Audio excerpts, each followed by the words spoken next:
Hey guys, thank you for tuning in to the third episode of the Eat, Pray, Floss vlog. I'm Marissa Sproul, and today we are going to talk about the cost of applying to dental school. So if you have seen my last two videos, you probably heard me time and time again saying applying is expensive, it's expensive, it's expensive, it's expensive. Well, today I'm going to break down the cost, my personal cost, and give you just an idea of how much it cost me during this whole process. So stay tuned.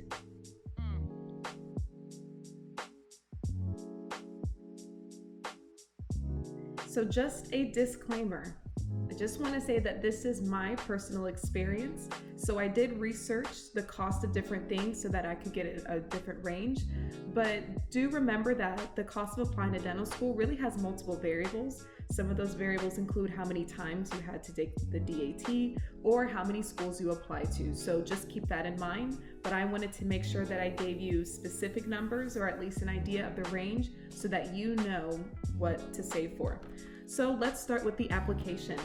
So as of now, the application or the first school that you apply to is $245. Each additional school that you apply to is $102. So that price has actually gone up since last year. I think last year it was 90 something dollars. And so this year it's $102. So do be aware of that, whether you're applying during this cycle or maybe next cycle. Just know that these prices may fluctuate. So for me personally, and I've got my calculator here, I applied to 10 schools. So what that means is, again, the very first school you apply to is $245 and each additional school is $102. So for me, applying to 10 schools right now would cost me $1,163. Now, what that means is that cost is just for you to send it. So that is the cost of you clicking send after you fill out your application. The reason why I say that is because one thing I didn't realize is that schools have something called application fees and secondary fees. So the difference is, really, I don't think there's much of a difference. An application fee or the processing fee is basically the money that you have to give to the school in order for them just to look at your application.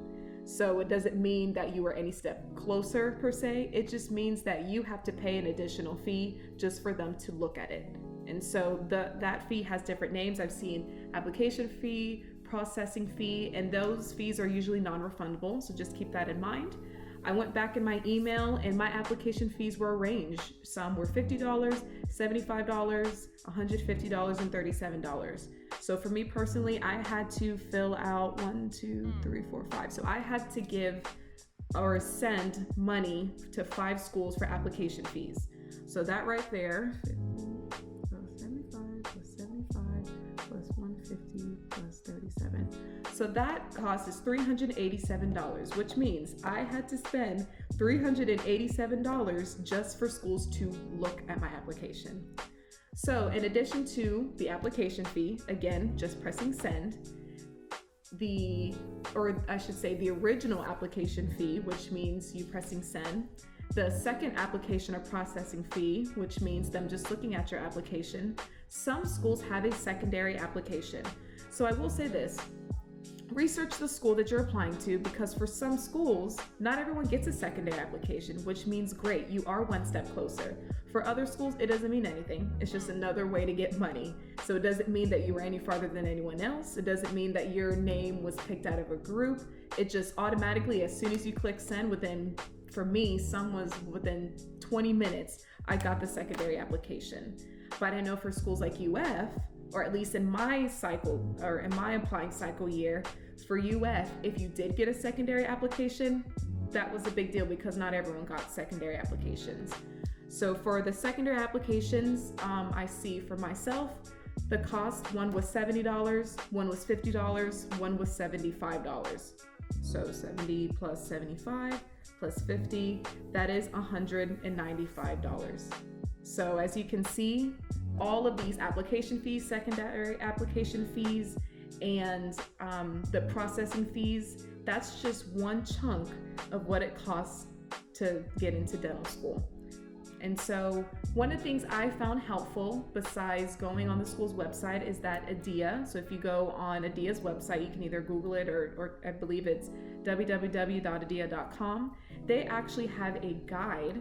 So instead of having to Google and going back and forth, they actually have a guide that contains every single dental school, I believe in the US and Canada, and it tells you if that school requires a supplemental application, how much that fee is, if that school has a processing fee, and how much that is. So if you want to just go ahead and know what that cost is, so that if you are saving, you know what to put to the side, I definitely recommend getting that guide. I personally did, and it was very helpful.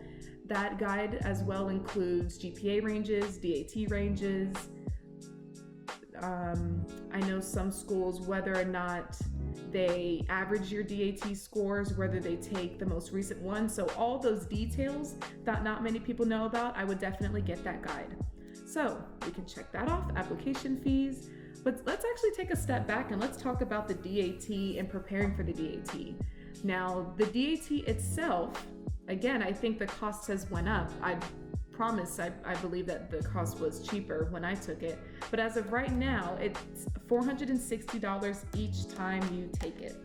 So if you have to take it twice, it's $460 each time. I know some tests I've heard of, if you take it a second time, it's like a discounted price. It's not like that for DAT. Every single time you take it is $460. If you, let's say that you get closer to your DAT date and you just feel like I am not prepared, then there are additional fees. So what I do remember is the closer to your test date that you cancel it, the more expensive that fee is. So let's say that your DAT date is about a month away and you feel like you need another month. If you do it really early, that moving fee can be about $25. But I know that the closer you get, it can go up to about $100. And then if you try to cancel it even closer, I believe, and don't quote me on this, do your research, that I want to say a couple days before the actual test date, you can't cancel it or you can't move it, which means you just lost out on $460. So do keep that in mind. DAT Prep. So some people do courses, some people just study on their own, some people use different programs. I think all work. I think it just depends on you. If you are one of those students that is super disciplined, you create your own schedule, you don't necessarily need that accountability, you can create your own timeline, then definitely grab a book and just study as you go.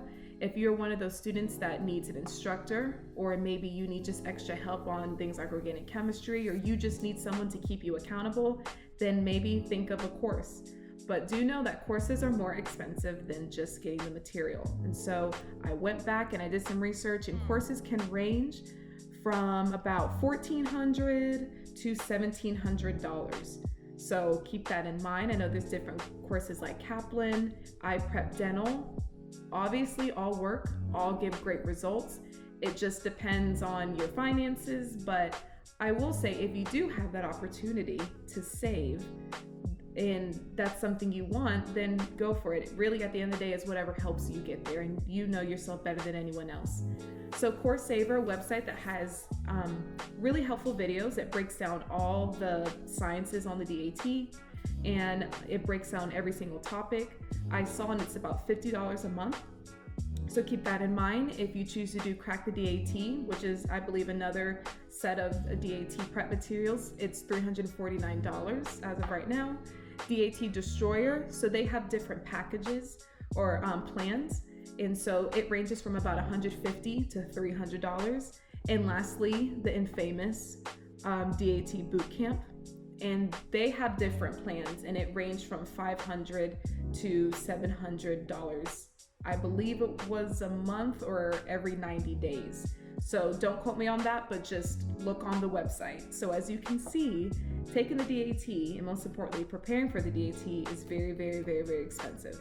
So if after undergrad you feel like you need that time to really save up, but you're not exactly sure how much you should be saving for the DAT and DAT prep, I hope that helps.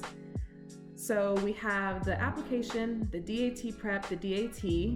Now let's talk about interviews. So yay, you got an email, you got an interview, but now let's talk about the cost of getting to that interview. So Things that you may not have thought of, your plane ticket. So for me personally, I applied to 10 schools, got 3 interviews, so I had to go to 3 different places, and none of those places were in my state. So I had to get on a plane 3 different times.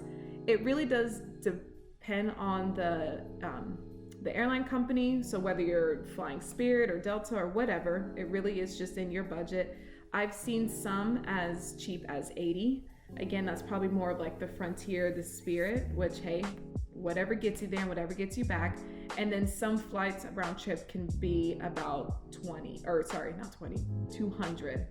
So definitely just make sure that you are doing your due diligence, looking at plane tickets. I personally have used an app called Hopper.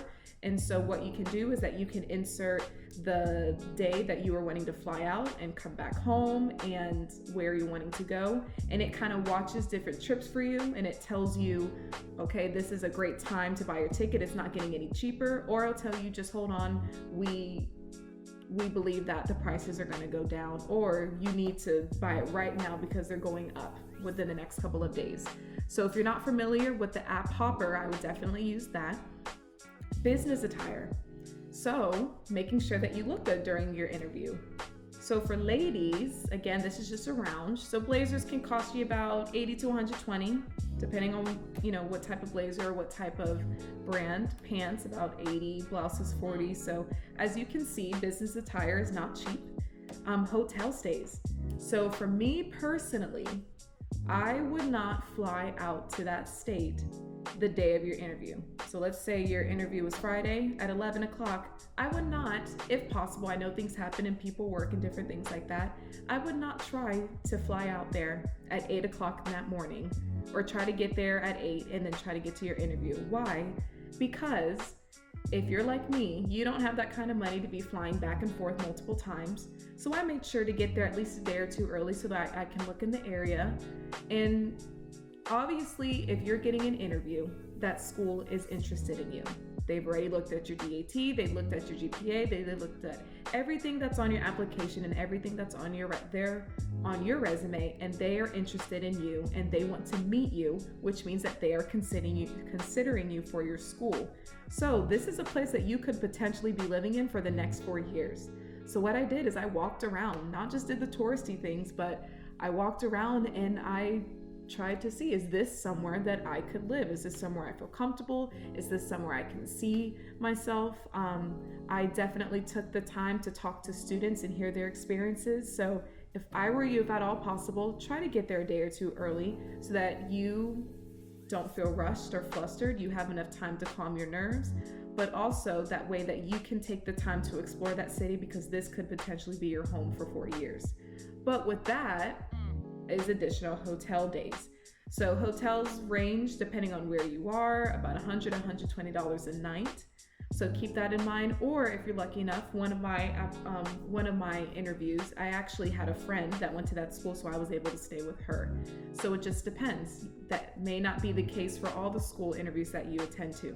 But save for that, food. While you are in that state or wherever you are, make sure that you are budgeting food during those days. Plane ticket, hotel. So yes, the cost of interviewing, that is something that many people forget about because they're so excited to apply, but they don't necessarily think of the cost of when you go on interviews. And then lastly, just a couple of different things. Once you do get accepted, so yay, you get accepted, you're going to dental school. Remember that schools have a deposit. So deposit means that you are, yes, I am going to your school and you are holding your spot in that class. Now deposits range from $1,000 to $2,000 to $800. So it really depends on the school. Again, if you just kind of want to know specifics, either go on that school's website or buy the ADIA Dental School official guide. But just do know that you have to pay a deposit. And then you have to do a background check, which is just about $35, so it's not that bad. So hopefully I did not scare some of you off from applying to dental school. That was not my intention. My intention was to present you with the cost of applying. Because again, many people and many websites tell you to save, and they tell you what you should be saving for, but they don't necessarily give you the numbers. So my hopes are that for those of you that are in dentals or that are in undergrad, and you're working a side job, go ahead and just put a little bit to the side every week or every paycheck. If you are taking a gap year, please make sure that you are saving some money because the cost of applying to dental school is no joke. So if there was anything that I didn't touch on, or maybe there are additional questions about how much things cost, please do not hesitate to email me. Again, eatprayfloss@gmail.com. Do not be afraid to message me on Instagram. And don't forget to subscribe to my blog, the Eat, Pray, Floss blog. And thanks for tuning in. See you guys next week.